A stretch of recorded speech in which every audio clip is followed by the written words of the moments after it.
What is up, my average med students? Welcome to another episode. Today we're going to be covering endocrinology from the TZANKI Step 2 deck. So please follow along, subscribe, hit the bell icon if you haven't done so, and happy study.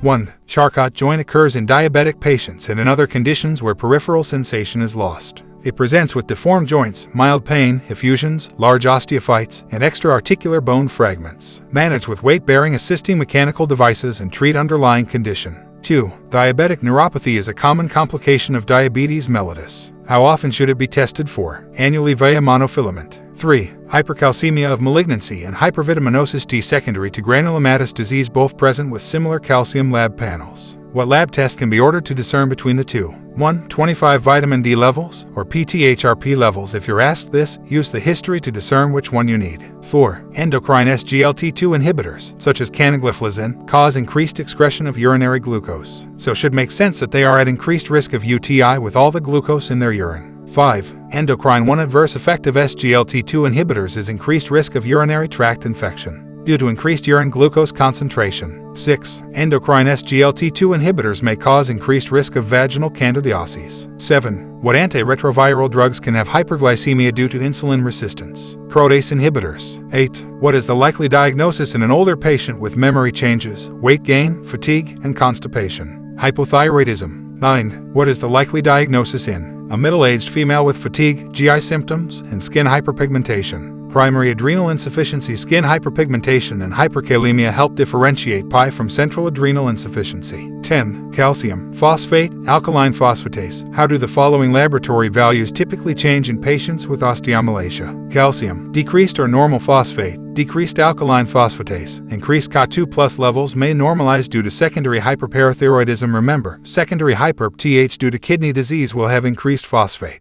11. What is the likely diagnosis in a patient with low urine osmolality that improves by greater than 50% following water deprivation and administration of desmopressin? Central diabetes insipidus. 12. What is the preferred first-line treatment for central diabetes insipidus? Desmopressin. 13. How do serum levels of K+ typically change in patients with diabetic ketoacidosis? Normal or increased due to an extracellular shift of K+ driven by increased plasma tonicity and loss of insulin-dependent K+ uptake. Note, total K+ levels are typically decreased due to osmotic diuresis and renal elimination of potassium ketoacid salts. 14. What is the likely diagnosis in a patient that received multiple blood transfusions and develops paresthesias, carpal spasm, and hyperreflexia? Hypocalcemia. Citrate in transfused blood binds ionized calcium, causing hypocalcemia, especially in patients with impaired hepatic function. 15. What is the likely diagnosis in a young patient with hypertension that develops severe weakness and muscle cramps after beginning a low-dose thiazide diuretic? Primary hyperaldosteronism. Patients with mild primary hyperaldosteronism are prone to developing diuretic-induced hypokalemia. Other findings include metabolic alkalosis and mild hypernatremia. 16. What is the best screening test for primary hyperaldosteronism? Early morning plasma aldosterone concentration to plasma renin activity ratio. 17. What is the likely diagnosis in a patient with well-controlled diabetes that develops erythematous plaques with central clearing, weight loss, and anemia?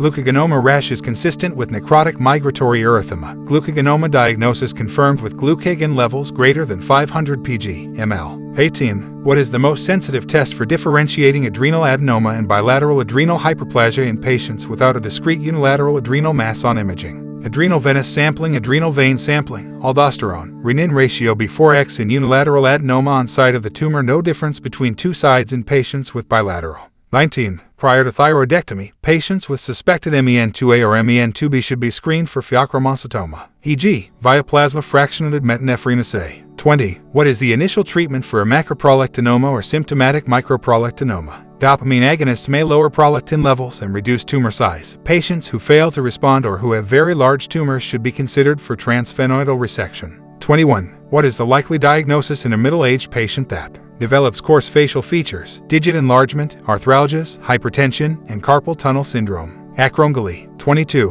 What is the typical underlying etiology of acromegaly? Pituitary somatotroph adenoma. 23. What is the preferred initial test for evaluating patients with suspected acromegaly? IGF-1 level. IGF-1 levels in acromegaly are elevated throughout the day versus GH levels, which fluctuate widely. 24. What is the next step in a patient with suspected acromegaly that is found to have elevated IGF-1 levels? Oral glucose suppression test. Normally, glucose rapidly suppresses GH secretion. In acromegaly, glucose will not suppress GH secretion. 25. What is the likely diagnosis in a young woman that develops amenorrhea, weight gain, hypertension, hirsutism, muscle weakness, and easy bruising? Cushing syndrome. Cushing syndrome may be similar in presentation to PCOS, but PCOS does not cause muscle weakness nor easy bruisability hirsutism because co-secretion of androgens with cortisol. 26. What is the likely diagnosis in a patient with a long history of Hashimoto thyroiditis that develops a rapidly enlarging, firm goiter with dysphagia, hoarseness, and fever? Thyroid lymphoma may also have facial plethora and cyanosis when raising the arms above the head due to compression of the subclavian vein and IJV between the clavicle and thyroid. 27. What is the primary treatment for papillary thyroid carcinoma? Surgical resection. 28. Post-operative adjuvant therapies for papillary thyroid carcinoma may include radioiodine ablation and/or suppressive doses of thyroid hormone.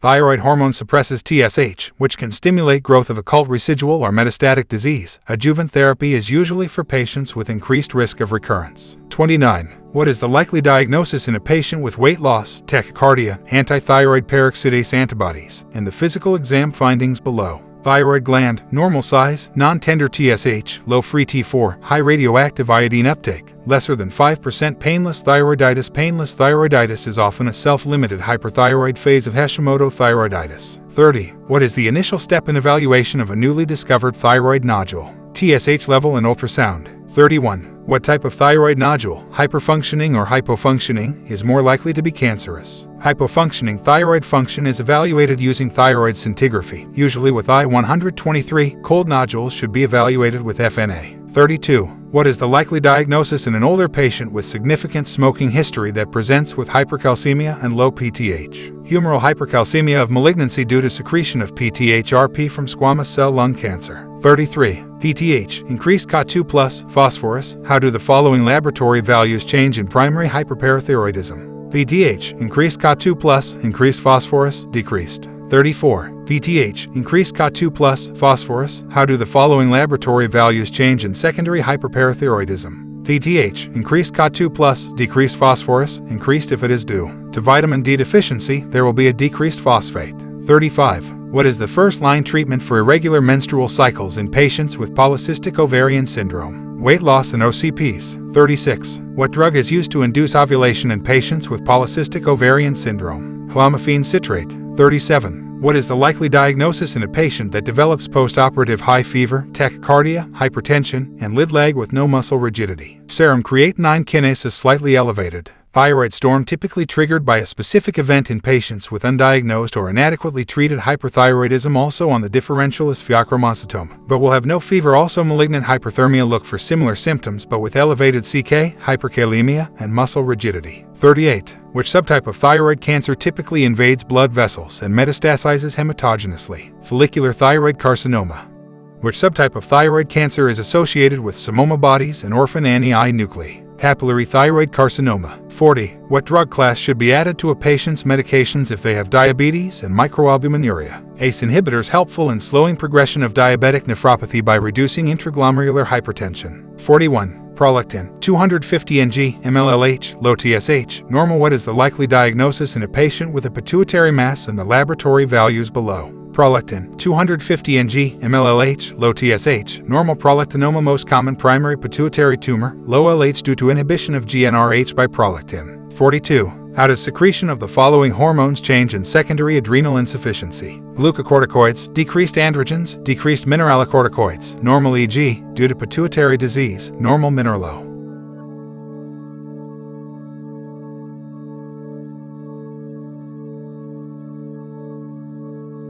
Cortisol and reticularis dec. Testosterone. 43. What is the likely etiology of hypercalcemia in a patient that develops symptoms 4 weeks after a severe motor vehicle accident left the patient a quadriplegic?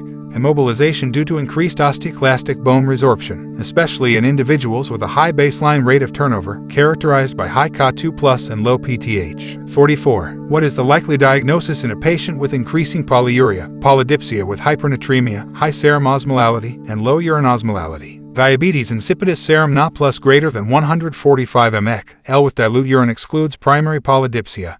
and favors diabetes insipidus. 45. What is the likely diagnosis in a patient with hypercalcemia, elevated PTH, and low urine Ca2+? Familial hypocalciuric hypercalcemia patients are typically asymptomatic due to mutation of calcium-sensing receptor in kidneys and parathyroid gland. 46. The initial step in evaluation of Cushing syndrome is confirmation of hypercortisolism via one of the following tests. 1. 24-hour urine-free cortisol. 2. Late-night salivary cortisol. 3. Overnight low-dose dexamethasone test. 47. What is the likely source of an androgen-secreting tumor in a female with elevated testosterone and elevated dehydroepiandrosterone sulfate levels? Adrenal tumor causes rapidly progressive hirsutism, androstenedione, DHEA, and testosterone are produced by both the ovaries and adrenals, while DHEAS is predominantly produced in the adrenals. 48. What class of diabetic drugs should be added to metformin in a patient with uncontrolled blood glucose that desires weight loss? GLP-1 receptor agonists, sulfonylureas, thiazolidinediones, and insulin are associated with weight gain. DPP-4 inhibitors are weight neutral. 49. What is the recommended treatment for patients with primary hyperaldosteronism that are poor surgical candidates? Aldosterone antagonist surgery is preferred for primary hyperaldosteronism due to unilateral adrenal adenoma. 50. What is the likely diagnosis in a patient with flushing, diarrhea, wheezing, and a heart murmur that increases with inspiration? Carcinoid syndrome. 51. What vitamin, mineral deficiency is associated with carcinoid syndrome? Niacin deficiency. Serotonin and niacin are synthesized from tryptophan. Increased conversion of tryptophan to serotonin may result in niacin deficiency. 52. What is the likely diagnosis in a tall patient with kyphoscoliosis, neuromas on the lip, tongue, and medullary thyroid cancer? MEN2B pheochromocytoma may be initially asymptomatic. MEN2A and MEN2B are associated with RET mutations. 53. 1, 2, 3. What initial tests should be performed in a patient with suspected adrenal insufficiency? 1. Morning serum cortisol. 2.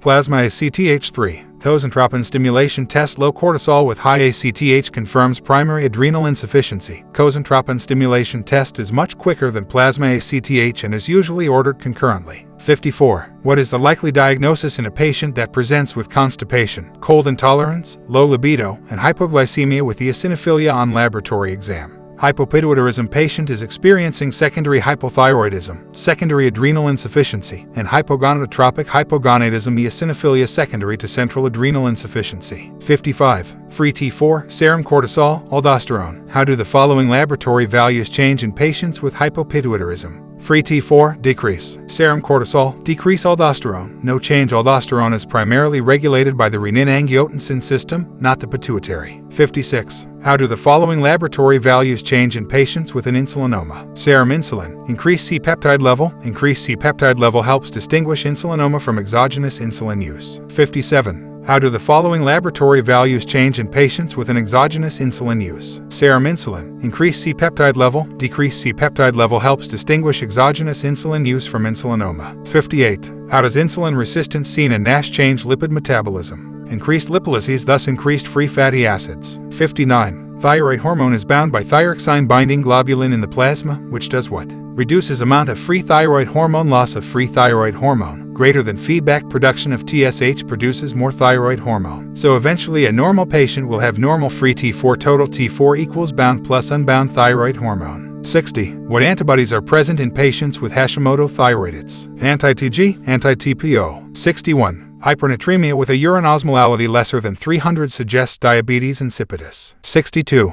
Hypernatremia with a urine osmolality lesser than 300 suggests diabetes insipidus. 63. What is the most specific test of adrenal function? Kozentropin test. What are the results in primary and secondary adrenal insufficiency? Primary cortisol remains low, ACTH is high. Central cortisol remains low, ACTH is low. 64. Osteomalacia is characterized by a defective mineralization of osteoid. This is most commonly due to vitamin D deficiency. Low Ca++. PTH phosphate. Osteoblasts produce osteoid, which is mineralized by Ca++ and PO43. 65. Vitamin D deficiency will lead to increased bone resorption, causing an elevated alkaline phosphatase. Hypocalcemia PTH bone resorption plus phosph. Excretion. 66. What are the causes of hypercalcemia associated with malignancy? 1. Bone mets. 2. Paraneoplastic. 3. 1. 25 VIT. D-mediated and lymphoma source of VIT. D remains unclear. I.e. Hodgkin lymphoma with hypercalcemia. 67. Multiple endocrine neoplasia. 1. Pit-pan-para. 2. Parapheomedullary. 3. Pheomedullary mucosal neuromas, Marfanoid habitus. 68. What is the treatment of asymptomatic or macroprolactinoma? Pharmacologic. Dopamine agonist surgery if refractory or very large prolactin can be inhibited by dopamine. 69. Aldosterone levels are normal in patients with central adrenal insufficiency. Aldosterone is regulated by RAAS, thus not lost in central AI. Hyponatremia can occur in primary and secondary, though in secondary it is more mild. 70. Aldosterone levels are normal in patients with central adrenal insufficiency. Aldosterone is regulated by RAAS, thus not lost in central AI. Hyponatremia can occur in primary and secondary, though in secondary it is more mild. 71. What will toxic adenoma, multinodular goiter show on radioactive iodine uptake? High uptake on radioactive iodine uptake with nodular pattern hyperplastic cells and toxic adenoma, toxic multinodular goiter overproduce hormone autonomously without TSH stimulation. 72. When is radioactive iodine uptake low in the evaluation of hyperthyroidism? Thyroiditis, iodide exposure, exogenous hormone measure via serum thyroglobulin. 73. Tight glycemic control in patients with diabetes decreases the risk of microvascular complications such as retinopathy and nephropathy, has uncertain effect on macrovascular complications and all-cause mortality. 74. Rapid diagnosis patient with chronic hypothyroidism, Mass Effect. These symptoms: thyroid lymphoma, look for high anti-TPO, ab retrosternal extension of tumor is common, venous compression, venous distension, facial plethora, DDX.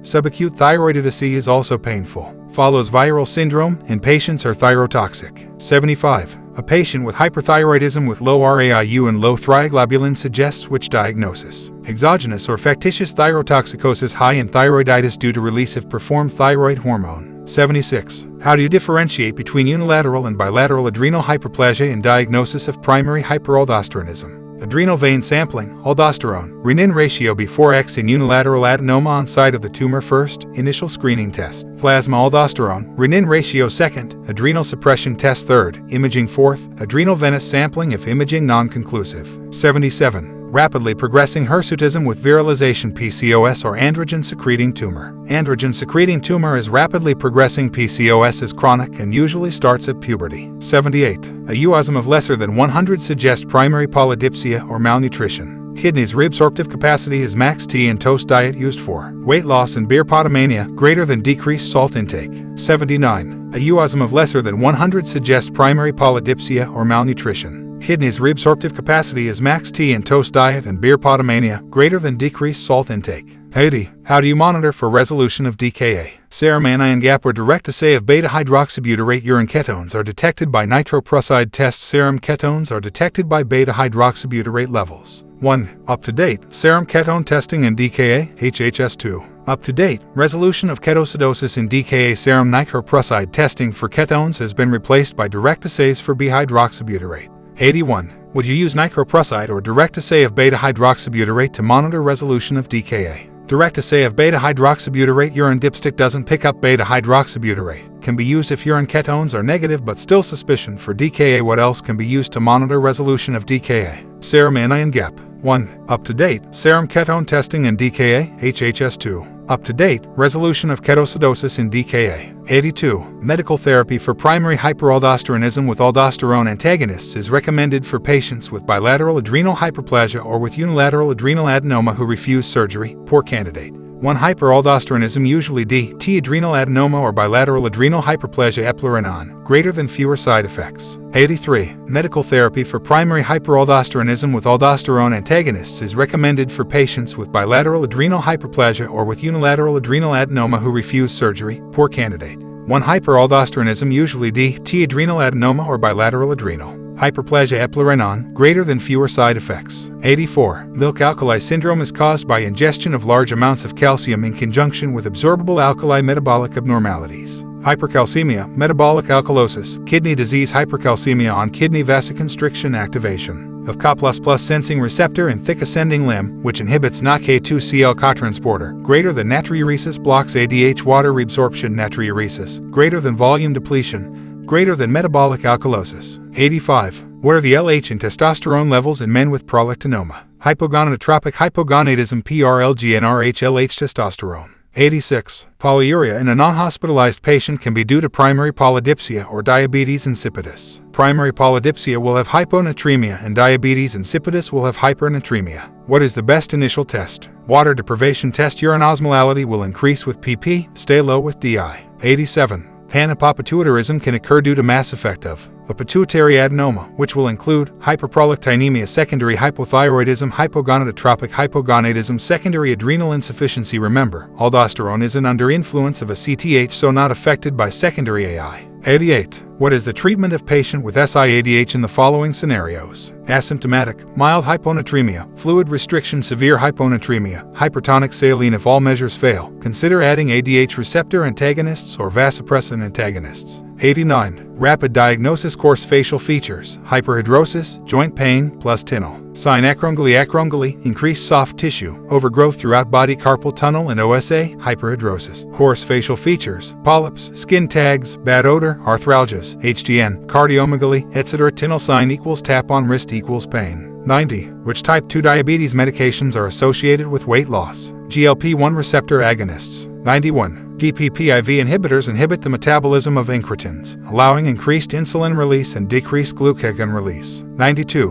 DPPIV inhibitors inhibit the metabolism of incretins, allowing increased insulin release and decreased glucagon release. 93. Excess thyroid hormone stimulates osteoclast activity, which produces hypercalcemia. Untreated, greater than osteoporosis. 94. Untreated hyperthyroid patients are at risk for rapid bone loss, form increased osteoclastic activity. 95. What are the two types of diabetic retinopathy? Non-proliferative and proliferative. 96. Rapid diagnosis: weight loss, rash with central clearing and eroded borders on right thigh and perioral, diarrhea, anemia, diabetes controlled with meds. Most likely, glucagonoma rash, necrolytic migratory erythemia, anemia, D.T. anemia of chronic disease or direct effect of glucagon on erythropoiesis. 97. What is the most important initial treatment in hyperosmolar hyperglycemic state? Aggressive saline. 98. Rapid diagnosis: hypotension, lethargy, confusion. Glucose greater than 1000. Most appropriate next step. Normal saline patient still requires insulin, but aggressive hydration is important. High glucose equals lots of diuresis. 99.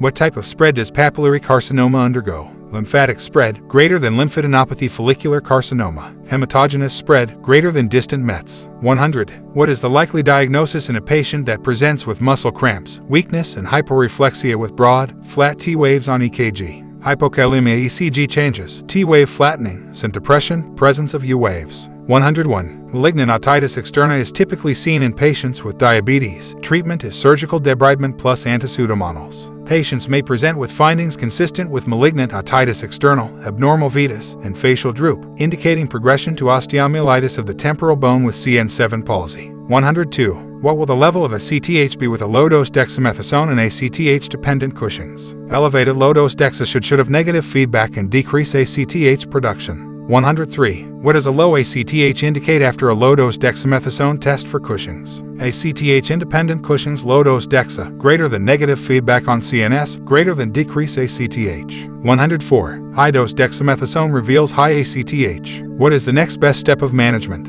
CXR, CT scan to check for lung cancer. High-dose can feedback on pituitary, thus if it is still high, it isn't coming from the pituitary. 105. Rapid diagnosis: high-dose dexamethasone test shows low ACTH. Next step in management: pituitary MRI to check for Cushing's disease. High-dose DEXA will suppress ACTH production by the pituitary. 106. What causes primary adrenal insufficiency? Acute, hemorrhage, infarction, stressors in patients with chronic AI or secondary AI. Chronic, autoimmune destruction, TB. Secondary AI. Chronic glucocorticoid use, greater than chronic suppression of a CTH release, greater than adrenal atrophy, greater than sudden discontinuation leads to hypoadrenalism. 107. What is the underlying pathophysiology of secondary hyperparathyroidism? PTH hypersecretion secondary to CKD or VIT. D deficiency lab values. C algorithm below Ka++ divided by NLPO4, PTH, VIT. DDEF will have decreased PO4 as kidneys are working and can excrete phosphate. 108. What tests help localize the involved gland in hyperparathyroidism? U.S. and nuclear imaging are most used. Sestama by scan is also taken up by thyroid tissue. 109. What is the effect of DKA on K+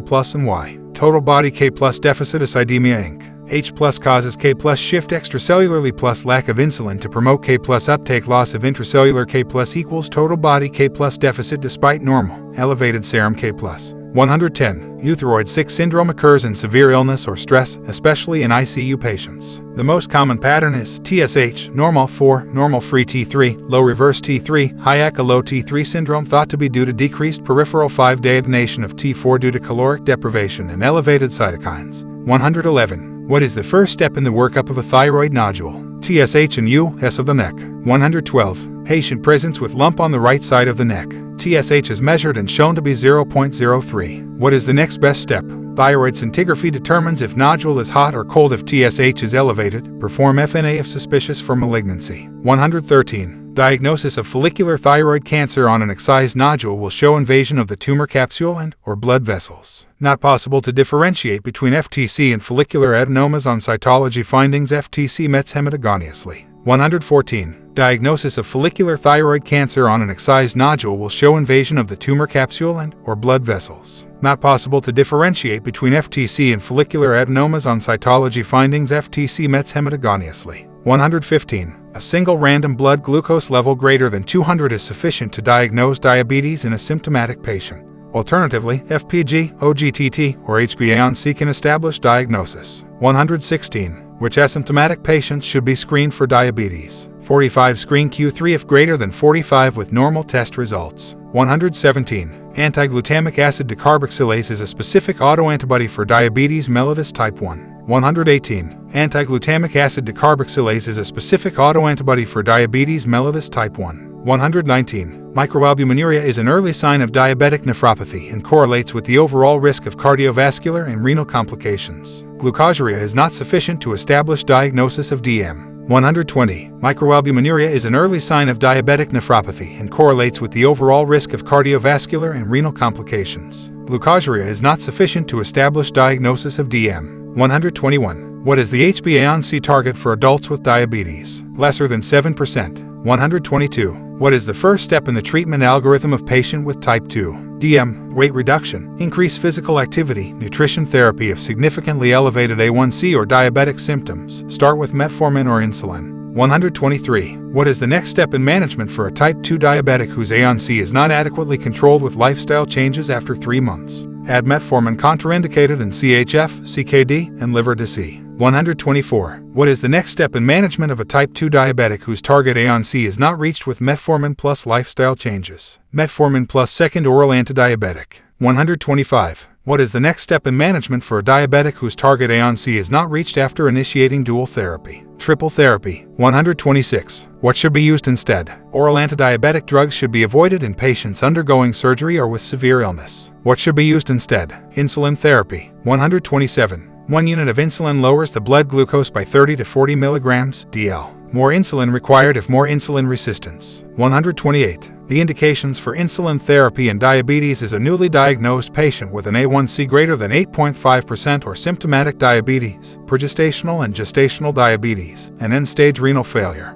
Also, if patient has insufficient glycemic control over a 3-month period with metformin plus other antidiabetic drug, greater than initial basal insulin oral antidiabetic drugs are contraindicated in renal failure. 129. The indications for insulin therapy in diabetes is a newly diagnosed patient with an A1C greater than 8.5% or symptomatic diabetes, pregestational and gestational diabetes, and end-stage renal failure. Also, if patient has insufficient glycemic control over a 3-month period with metformin plus other antidiabetic drug, greater than initial basal insulin oral antidiabetic drugs are contraindicated in renal failure. 130. The goal of intensive insulin therapy is to stimulate physiological glucose metabolism by keeping fasting blood glucose lesser than 100 mg divided by DL and postprandial blood glucose lesser than 140. 131. Giving a basal bolus regimen involves giving basal insulin 1-2 times daily plus a bolus injection 30-45 minutes before meals. Bolus injection needs to be adjusted to preprandial blood glucose measurements. Remember, the current glucose is dependent on the previous meal size and preprandial glucose level. 132. Giving a basal bolus regimen involves giving basal insulin 1-2 times daily plus a bolus injection 30-45 minutes before meals. Bolus injection needs to be adjusted to preprandial blood glucose measurements. Remember, the current glucose is dependent on the previous meal size and preprandial glucose level. 133. What type of insulin therapy is indicated in type 2 diabetic patients with persistently elevated A1C levels despite oral antidiabetic regimen? Basal-supported oral therapy. 134. The dawn phenomenon is an early morning hyperglycemia that occurs due to the physiological increase of growth hormone in the early morning hours, which stimulates hepatic gluconeogenesis, HESP, seen in young, type 1 diabetics. Treatment involves measuring nocturnal blood glucose levels before insulin therapy. Long-acting insulin dose may be given later. The TZANKI effect is also hyperglycemia, but triggered by nocturnal hypoglycemia. 135. The dawn phenomenon is an early morning hyperglycemia that occurs due to the physiological increase of growth hormone in the early morning hours, which stimulates hepatic gluconeogenesis, HESP, seen in young, type 1 diabetics. Treatment involves measuring nocturnal blood glucose levels before insulin therapy. Long-acting insulin dose may be given later. The TZANKI effect is also hyperglycemia, but triggered by nocturnal hypoglycemia. 136. The TZANKI effect is a cause of early morning hyperglycemia that occurs as a counterregulatory secretion of hormones in response to nocturnal hypoglycemia. What is the treatment? Reduce the evening dose of long-acting insulin. This is rare. 137. Vomiting and diarrhea are conditions that can lead to a decrease in insulin demand. Versus acute stress reaction in illness and stress where there is increase in demand. Vomiting and diarrhea lead to decreased glucose uptake,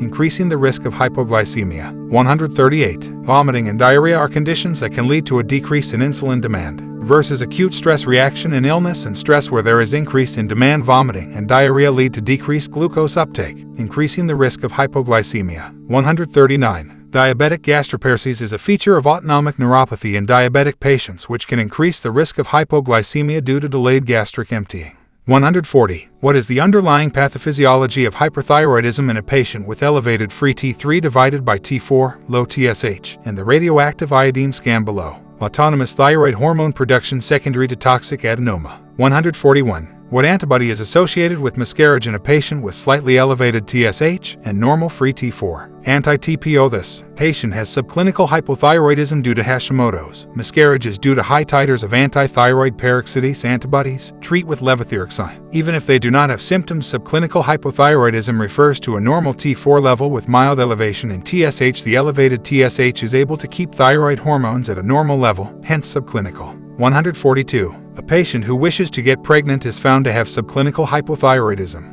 What is the next step in evaluation? Look for anti-TPO. This patient has subclinical hypothyroidism due to Hashimoto's. Miscarriage is due to high titers of anti-thyroid peroxidase antibodies. Treat with levothyroxine. Even if they do not have symptoms, subclinical hypothyroidism refers to a normal T4 level with mild elevation in TSH. The elevated TSH is able to keep thyroid hormones at a normal level, hence subclinical. 143. What is the most likely diagnosis in a patient with elevated T4, low TSH, and RAIU lesser than 5%? Anti-TPO antibodies are present. Painless thyroiditis. Painless thyroiditis is often a self-limited hyperthyroid phase of Hashimoto thyroiditis.